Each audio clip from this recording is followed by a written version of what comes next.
Today, we'll be helping a poor boy on his quest to change his family's fortune by solving two mysterious challenges that could make him rich. Can you help him succeed?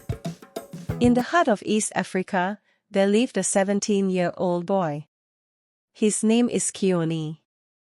He comes from a struggling family of a broken father who had just lost his job, his mother who sells maize at the local market miles away, and his two younger sisters Amani and Zoe. Every day, Kioni walks miles to take his father's few goats to graze, striving for survival. They provide the milk they mostly feed on. Most times, Kioni and his sisters go to bed without food, just a thin blanket to keep out the cold. One cold night, Kioni was huddled in their small, tattered hut with his two younger sisters. The walls, made of mud and sticks, have cracks that let the cold wind in. Their only blanket was too thin to keep them warm. His father had gone to search for a job in the nearby village. Their mother was to come back from the market the next day because of the distance.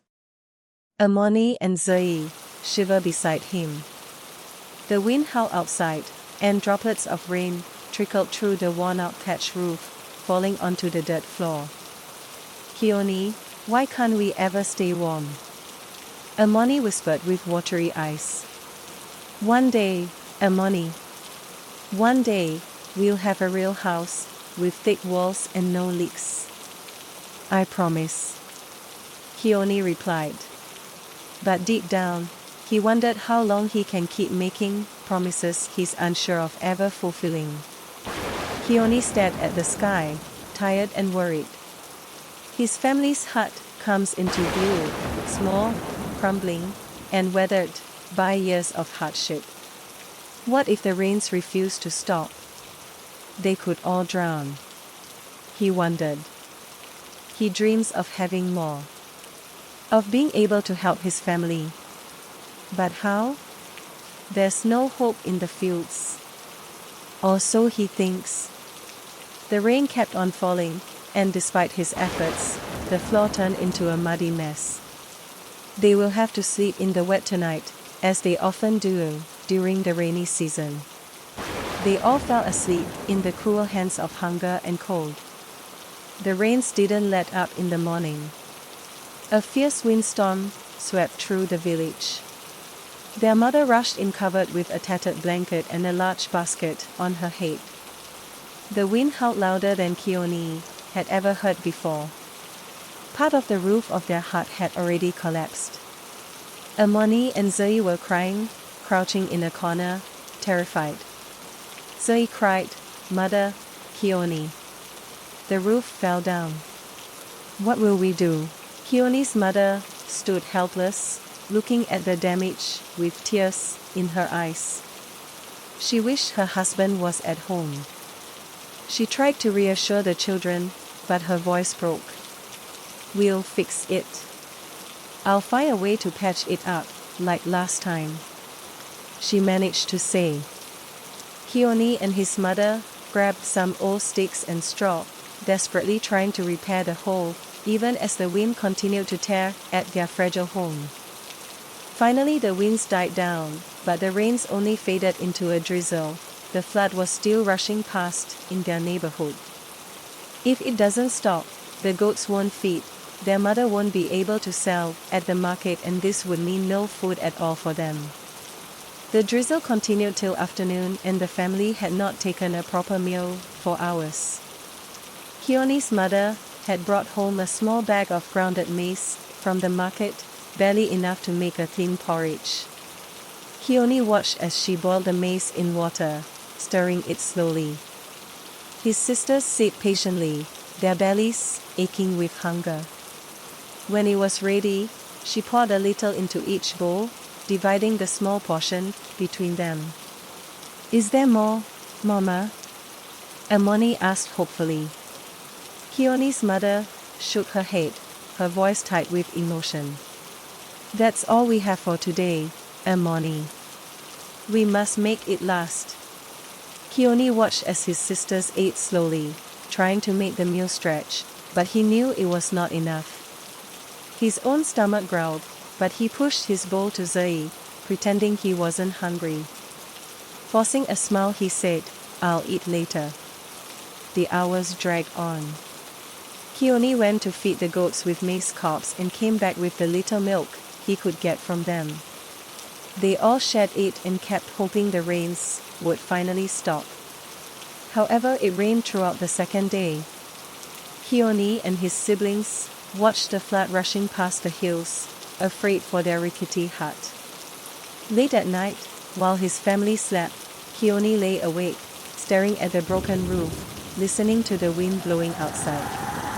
His mind raced with worry about their father, the goats, about his sisters, his mother, about the money they don't have. He tried to imagine a better life, but the weight of their poverty felt like a mountain pressing on his chest. Tomorrow I'll find a way to make things better, Kioni spoke to himself. But deep down, he wondered if tomorrow will ever be different from today. For days, it had rained non-stop. The heavy downpour soaked every corner of the village, turning their small hut into a muddy, cold shell. Kioni, his mother, and his two younger sisters, Amoni and Zai, had barely slept as they battled the constant leaks in their home. Buckets and pots lined the floor, catching the dripping water from the broken roof. Each night, they curled together, trying to stay warm as the wind howled outside. Kioni wondered if the village would survive the floods for one more day. But the next day was different. The rain had finally stopped. Kioni woke up to the sound of silence, broken only by the soft chirping of birds outside. He rubbed his eyes and sat up, looking around. The air was cool, but the sun had started to peek through the clouds, casting a warm, golden light over the soggy landscape. A ray of hope flickered in his heart. "The sun's out," he whispered. His mother, exhausted but hopeful, sat by the doorway, looking out at the sky. "Maybe now we can finally go out, Kioni," she said. Kioni stood up and stretched, his muscles sore from days of scooping water out of the hut. "Mother, with the rain gone, people will come to the market again. Maybe today, you can sell the maize." As Kioni's mother prepared to leave for the market, Kioni went outside to check on the sacks of maize his mother brought home. The moment he stepped out, his heart sank. The small storage area where they had kept their precious maize was gone, completely swept away by the rain. Mud and water filled the area, and the sacks that had once held their products were soaked, the maize inside ruined. Kioni stared in disbelief. His legs felt weak as he took a few steps forward, trying to salvage what he could. He knelt in the mud, his hands frantically searching the wreckage, but it was no use. The rain had taken everything. Kioni whispered, "No, this can't be happening." He heard his mother's footsteps behind him. When she saw the scene, she froze. Her eyes filled with tears as she stared at the ruined maize. "Mother," Kioni whispered, "everything, it's all gone." For a moment, there was only silence between them. Kioni stood there, feeling the weight of hopelessness crash down on him like the rain itself had returned. The bright sun, which had felt like a blessing only moments ago, now mocked them with its warmth. "I'll take the goats to the field, Mama. There's nothing we can do here," Kioni said with determination. Kioni led the goats out to the fields, his feet dragging through the thick mud. The sun was shining brightly now, drying the earth in patches, but it did nothing to lift the heaviness in his heart. The goats nibbled at the sparse grass, bleating softly as they wandered. As he sat in the field, Kioni couldn't stop thinking about his family. His mother's worn hands, his sisters' hungry faces, his father in some strange land in search of a job. He wanted to help them, to give them more than just survival, but how? How could he when even the earth seemed to turn against them? Suddenly, something caught his eye. Far off, at the edge of the field, an old woman stood, bent over as if struggling to carry something heavy. Her back was hunched, and she leaned on a wooden staff, her frail figure swaying with the breeze. Kioni hesitated for a moment, but his instincts kicked in. He couldn't ignore someone in need. Without thinking, he rushed over to her. "Mama!" Kioni called out, "Let me help you." The old woman looked up, her eyes glinting in the sunlight, a mysterious smile forming on her lips. She said nothing as Kioni approached, but she handed him the heavy sack she was carrying. It was much heavier than he expected, but he held onto it, determined to help. "Where are you going?" "I'll take this for you," Kioni asked, struggling slightly. The old woman nodded and gestured toward a distant tree, where the shade looked inviting, after hours of standing under the sun. When they reached the tree, the old woman finally spoke, her voice soft, yet filled with an odd power. "You have a kind heart, young one.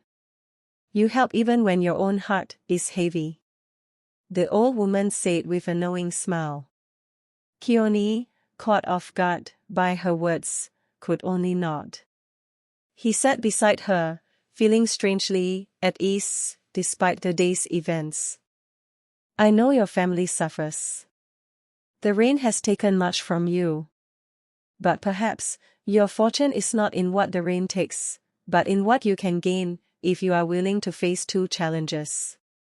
The old woman spoke kindly. Kioni frowned, confused. "What do you mean by two challenges?" The old woman smiled mysteriously, her eyes twinkling with knowledge that Kioni couldn't grasp yet. "Answer two questions, boy. If you answer correctly, your fortune will change, and your family will know wealth beyond your dreams.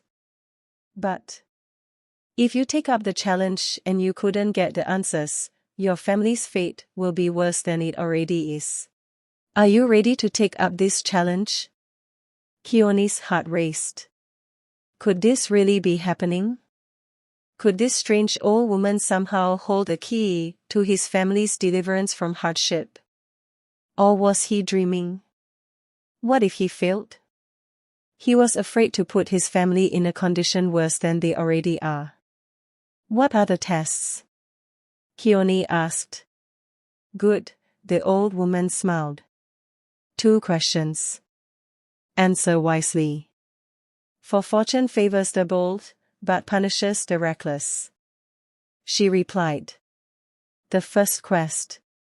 "I can fly without wings, cry without eyes. Whenever I go, darkness flies. What am I?" Kioni frowned, trying to understand. But he's stuck.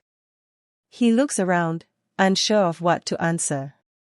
The old woman nods, sensing his struggle. "Think carefully, boy," she said. "The second one," Kioni whispered in fear. "The second quest," the old woman said. "The more you take, the more you leave behind." What am I? Kioni is even more confused now, his heart racing. The answers feel close, but out of reach. Remembering the fate of those he left at home, he made up his mind suddenly. Nothing could be worse than it already is. "I take it up," he said suddenly. "I'll take my chance." "You have 2 days," the old woman smiled mischievously. Kioni stands silently, staring at the old woman, unsure of what to say. The old woman gave him a knowing smile, before slowly disappearing into the wind. There was no trace of her load either. Kioni sat slowly on the ground. What has he gotten himself into? How will he get past this? He came back to the village with a mixture of determination and confusion. Had he taken the right decision by taking up the old woman's offer? As he approached his home, Emoni rushed to meet him, while Zoe, unusually quiet, played with sand in front of the homestead. Kioni. Emoni sounded excited. Papa is back. Oh, that's good to hear. Kioni replied. But he didn't get the job at the mines. There were too many people. Emoni said quietly. Kioni's fear became more real. The fear that they will all die of hunger someday. What's up with Zoe? He asked Emoni. We were sent back from school by our mistress. She said we shouldn't come without wearing the school uniform and paying the rest of the fee. Zoe said she couldn't sing the alphabet song with others today. She explained. Kioni pulled Zoe from the sand and carried her into the hut where his father and mother sat silently. He should be in school as well instead of herding his father's goats from morning till evening. Father, I know how we can be free. Kioni said suddenly. His father laughed quietly and raised his head to look at him with a glitter of hope and wonder in his eyes. How can that be, Kioni? He asked. Can you help Kioni answer the old woman's questions correctly? Or will his chance at changing his family's fate slip away and bring them into greater hardship? It's up to you to help him get past this stage onto the next. Here are some hints.